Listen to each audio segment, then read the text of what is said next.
Okay, this is a good response. A good question. So, how do we use class, status, and party in explaining stratification or inequality in sociology? So, the key thing here is that stratification can be explained in different ways, and there are several different major perspectives or theoretical perspectives in sociology.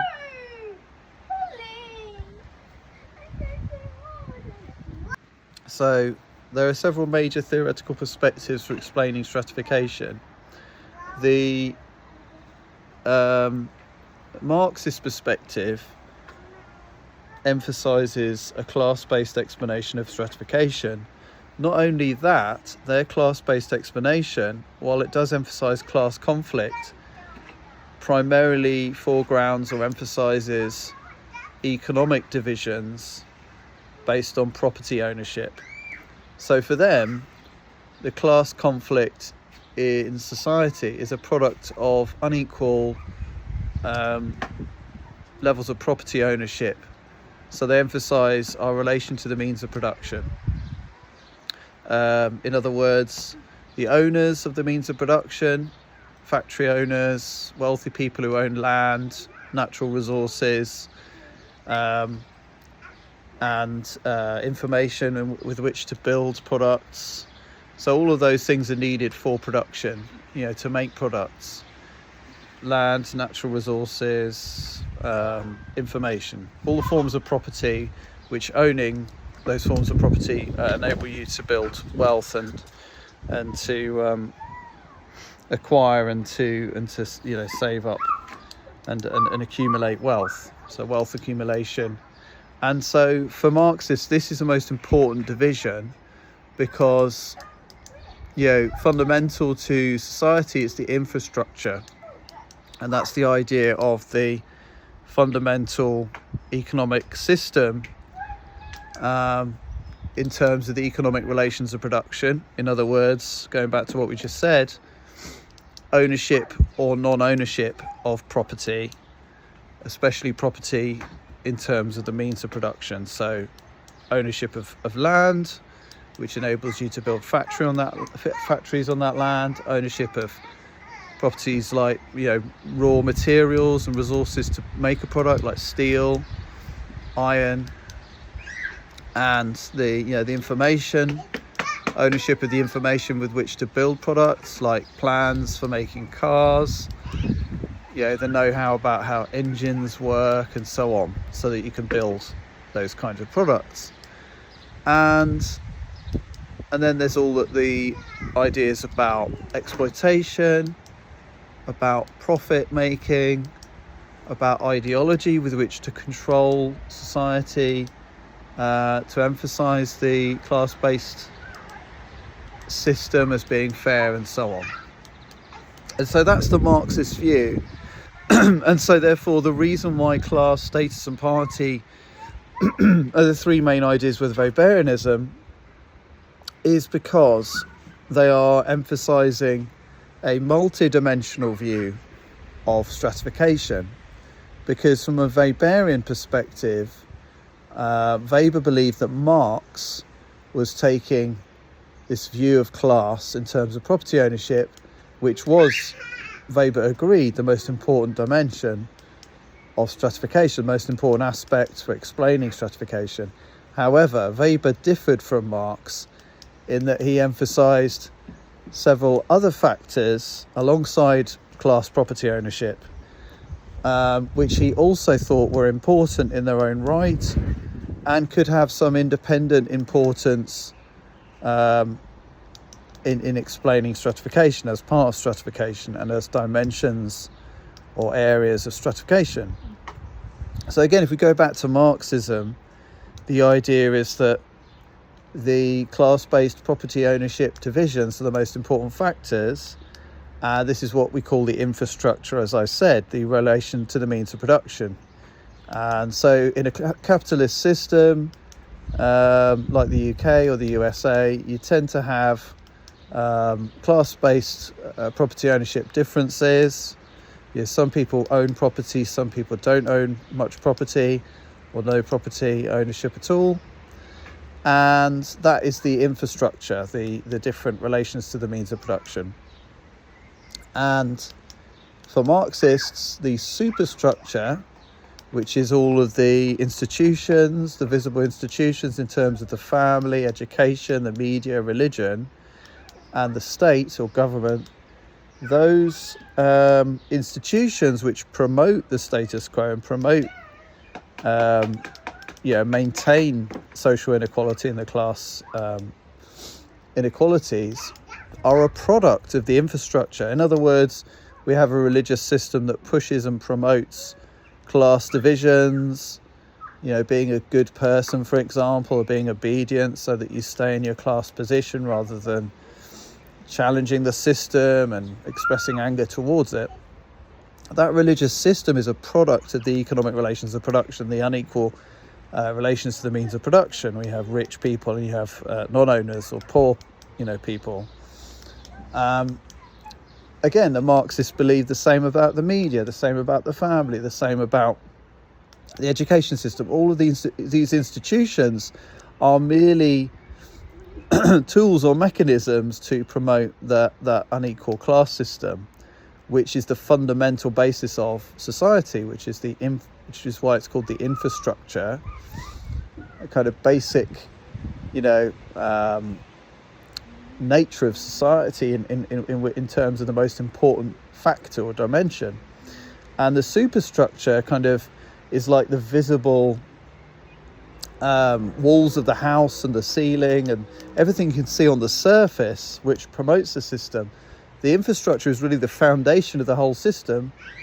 And again, that analogy can only be stretched so far. But so with Weberianism, he's actually saying, well, yes, we have a class-based property ownership, unequal system, but you also have other factors. And so you have market situation, which is where you get all these different roles in a market economy. There's all these different jobs that get created, different levels of salaries and pay and working conditions, different experiences within each small layer of the class system.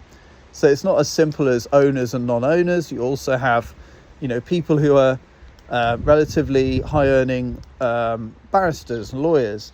You've got low-earning lawyers who might just be conveyancing clerks and working at a lower level in the legal system with a lower level of salary, lower skills, lower rewards.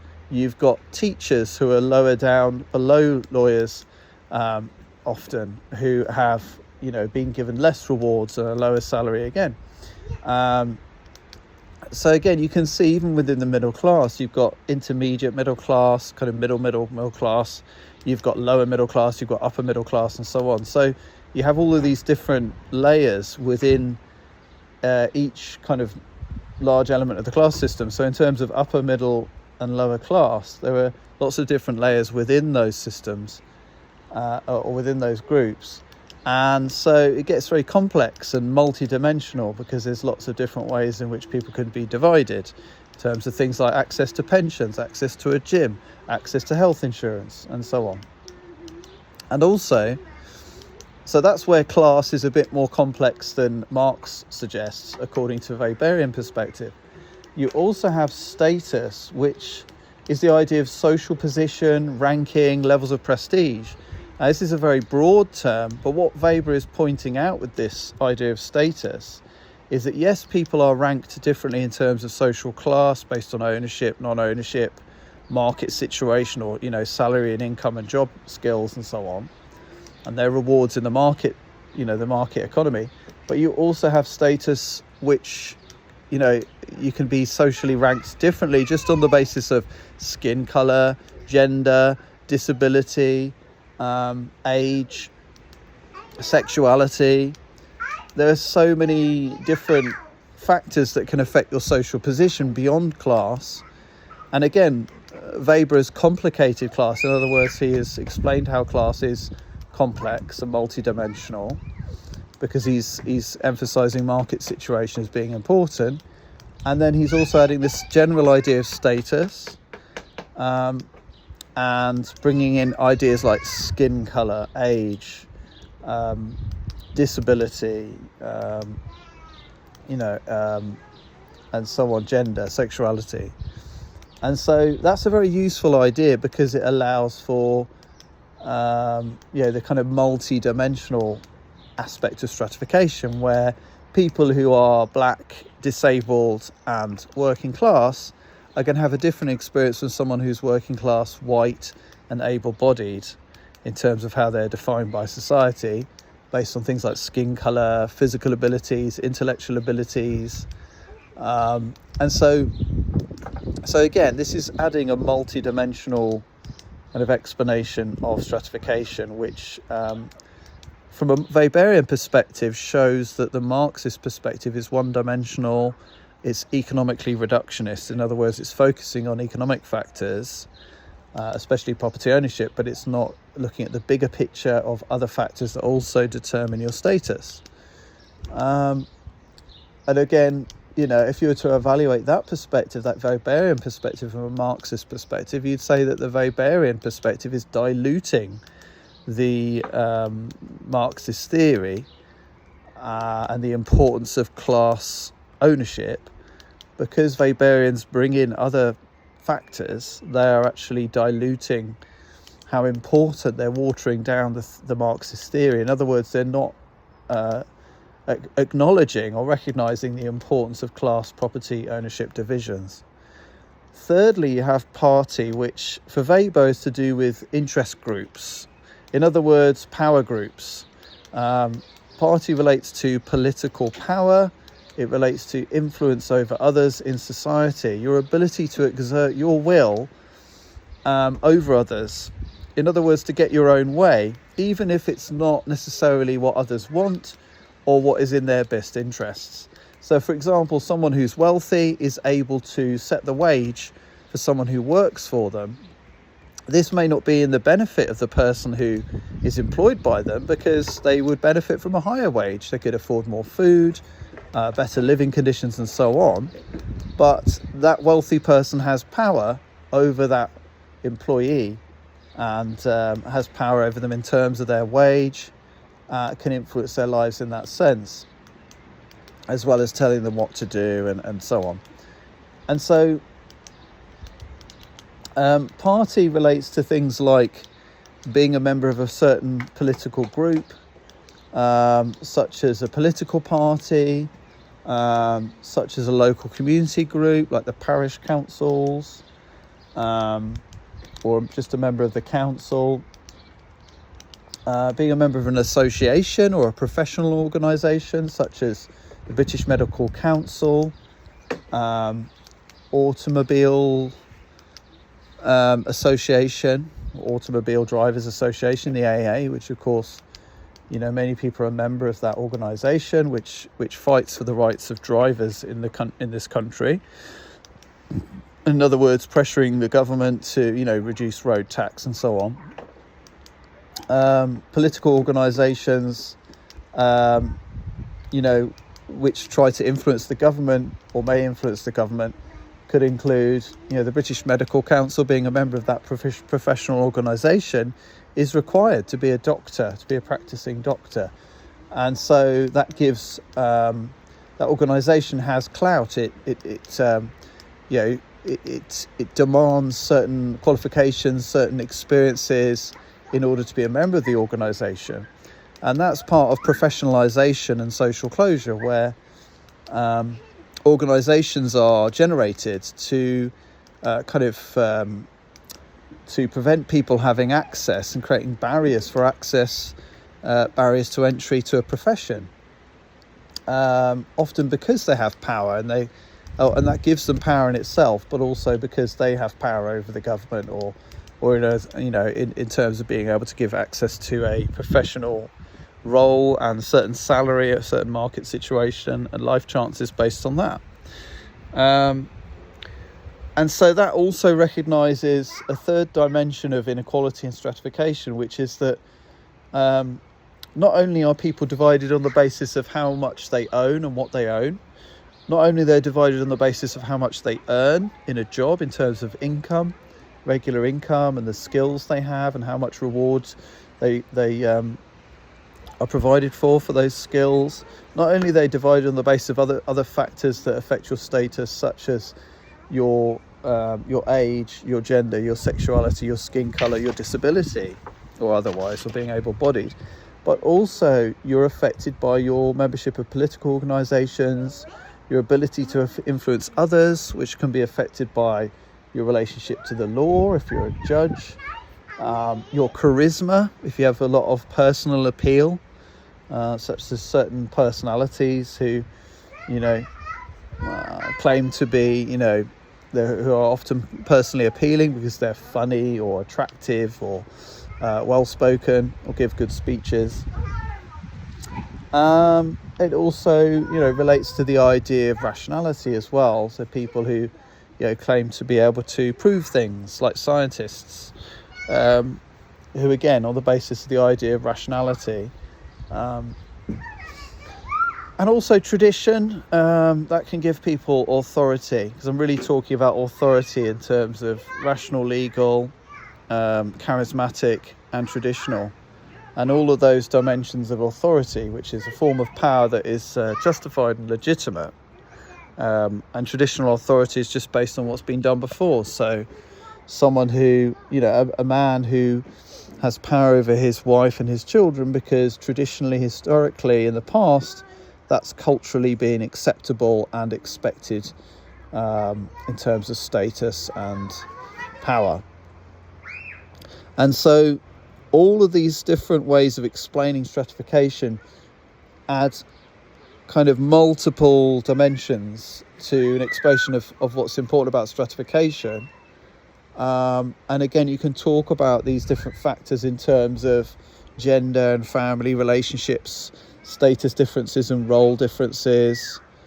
You can talk about education in terms of different levels of achievement, especially when discussing things like racism, class, gender.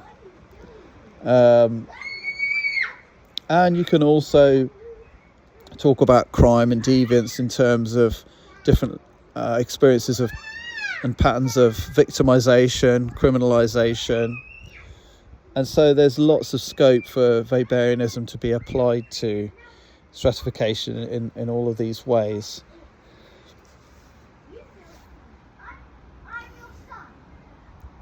It's a very useful perspective for explaining stratification in terms of evaluating a Marxist perspective and a feminist perspective. Although I think a feminist perspective, although it may not always acknowledge this, because there are some feminists who very much emphasize a Marxist perspective of capitalism and property. I think feminists, in emphasizing culture and status based on gender, to some extent this recognizes the importance of the Weberian approach in recognizing that other factors can be independently important from the economy. Unlike Marxism, which always emphasizes the economy, especially property ownership, whereas Weberianism is more open to a range of different ways in which people can be divided, treated differently, and have different access to life chances like education, health, consumption, and so on. So it's a very powerful theory, a very powerful perspective, which creates a multidimensional approach, whereas other perspectives can be seen as relatively reductionist, in the sense that they often emphasize one factor over others and may underplay other factors and may not acknowledge the importance of other factors.